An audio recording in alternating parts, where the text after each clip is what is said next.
बहुत समय पहले की बात है। महात्मा बुद्ध उपदेश देने के लिए मगध देश के किसी गांव में पहुंचे। उस गांव का मुखिया क्रोधी, तानाशाह और रूढ़िवादी विचारों का व्यक्ति था। वह अपने सामने किसी को कुछ नहीं समझता था। उसे लगता था कि वही सबसे सर्वश्रेष्ठ है। वह अपने आप को काली मां का भक्त बताकर मांस मदिरा का सेवन किया करता था। निरीह जानवरों की बलि चढ़ाता तथा अहिंसा ही परम धर्म है वाला उपदेश उसे तनिक भी नहीं भाता था। जब उसे गांव में बुद्ध के आने की खबर मिली तो उसने बुद्ध के वहां पहुंचने से पहले ही उसने ग्रामवासियों को भड़काना शुरू कर दिया। उसने गांव में घोषणा करवा दी कि एक पाखंडी सन्यासी अपने कुछ शिष्यों के साथ गांव में धर्म का उपदेश देने के बहाने लोगों को मूर्ख बनाकर ठगने आ रहा है। इसीलिए कोई भी ग्रामवासी उसके उपदेश को ना सुने, ना ही उसे दान अथवा भिक्षा दें। जो व्यक्ति आदेश का पालन नहीं करेगा उसे दंडित किया जाएगा।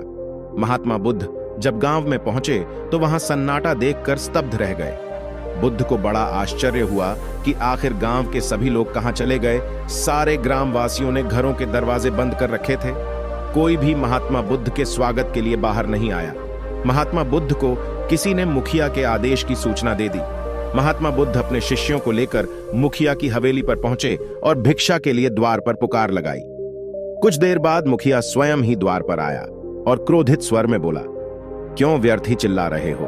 तुम लोग युवा हो, स्वस्थ हो, हट्टे कट्टे हो, फिर भी भीख मांगकर खाते हुए तुम्हें शर्म नहीं आती? तुम धर्म के नाम पर सीधे साधे लोगों को ठगते फिरते हो। मुखिया की बात सुनकर महात्मा बुद्ध मुस्कुराए और बोले, वत्स, संचित संपत्ति तो केवल जीवन काल तक ही संचित रहती है। मरने के बाद कुछ साथ नहीं जाता। धर्म और कर्म ही अंत में मनुष्य के साथ जाते हैं। क्रोध, अहंकार और घृणा तो विवेकहीन मनुष्य का सहारा है। वत्स, विवेकहीन और दूसरों का अहित सोचने वाला मनुष्य पशु के समान होता है। बुद्ध की बात सुनकर मुखिया का क्रोध उबल पड़ा। मुखिया ने बुद्ध पर चिल्लाते हुए कहा कि नीच पागल भिखारी, तू मुझे उपदेश दे रहा है। जानता नहीं मैं गांव का मुखिया हूं। तू मेरी तुलना पशु से कर रहा है। चुपचाप यहां से चला जा, इसी में तेरी भलाई है।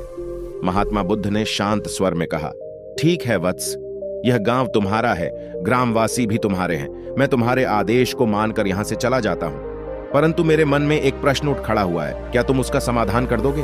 बुद्ध की बात सुनकर मुखिया ने प्रश्न भरी दृष्टि से उनकी ओर निहारा। बुद्ध ने कहा, मैं तुम्हारे द्वार पर भिक्षा के लिए आया हूं। यदि तुम्हारे मन में मेरे प्रति श्रद्धा हो जाती और तुम मुझे दीक्षा देने के लिए आते, परंतु तुम्हारे द्वारा दी जा रही भिक्षा लेने का मेरा मन ना होता तो मैं उसे अस्वीकार कर देता। तो बताइए कि मेरे अस्वीकार करने पर वह भिक्षा किसे प्राप्त होती? मुखिया ने कुछ देर सोचने के बाद बोला, क्या मूर्खों जैसा प्रश्न किया है सन्यासी? अरे, जब तुमने भिक्षा स्वीकार ही नहीं की तो निसंदेह भिक्षा मुझे ही प्राप्त होगी। बुद्ध बोले, बिल्कुल सही कहा तुमने। मैं भिक्षा प्राप्त करने के उद्देश्य से तुम्हारे पास आया था, लेकिन तुमने भिक्षा में मुझे क्रोध, अहंकार, अपशब्द, निंदा, तिरस्कार आदि देना चाहा, जो मैंने नहीं लिया क्योंकि उनकी मुझे आवश्यकता नहीं। अब बताइए कि यह सब किसको प्राप्त होंगे? बुद्ध की बात सुनकर मुखिया सोच में पड़ गया। महात्मा बुद्ध के प्रश्न का उसके पास कोई उत्तर नहीं था। उसे अपने किए पर पछतावा होने लगा। देखते ही देखते उसके भीतर छिपे अहंकार, क्रोध और दूसरे अवगुण भाग निकले। उसके मन में दया, धर्म और प्रेम ने स्थान बना लिया। अपने बुरे व्यवहार के कारण वह बहुत शर्मिंदा हो गया और बुद्ध के चरणों में गिरकर गिड़गिड़ाने लगा, मुझे क्षमा कर दो सन्यासी। आपने मुझे अंधकार से बाहर निकालकर प्रकाश में खड़ा कर दिया है। वास्तव में मैं विवेकहीन था।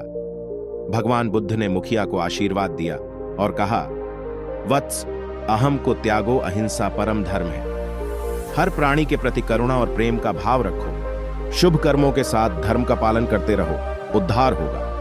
कहकर महात्मा बुद्ध अपने शिष्यों के साथ दूसरे गांव की ओर चल पड़े। मुखिया हाथ जोड़े ठगा सा चुपचाप खड़ा देखता रह गया। तो दोस्तों, यह छोटी सी कहानी हमें सिखाती है कि जीवन में हमें दो तरह के लोग मिलते हैं, एक सकारात्मक और दूसरे नकारात्मक, और इन दोनों ही तरह के लोगों का सामना हमें करना पड़ता है। बुरे लोगों से हमें उनकी बुरी चीजें प्राप्त होती हैं, जबकि अच्छे लोगों से हमें अच्छी चीजें मिलती हैं। जैसे कि भगवान बुद्ध ने इस कहानी में कहा कि उन्हें गांव के मुखिया से क्रोध, अहंकार, अपशब्द और तिरस्कार मिला, लेकिन उन्होंने इन्हें लिया नहीं तो सारी बुरी चीजें मुखिया के पास ही रह। इसी तरह यह आप पर निर्भर करता है कि आप दूसरों से क्या लेते हैं। जीवन जीने का सबसे अच्छा तरीका यह है कि हर किसी इंसान की अच्छी चीजों को ग्रहण करते जाएं और बुरी चीजों को छोड़ते जाएं।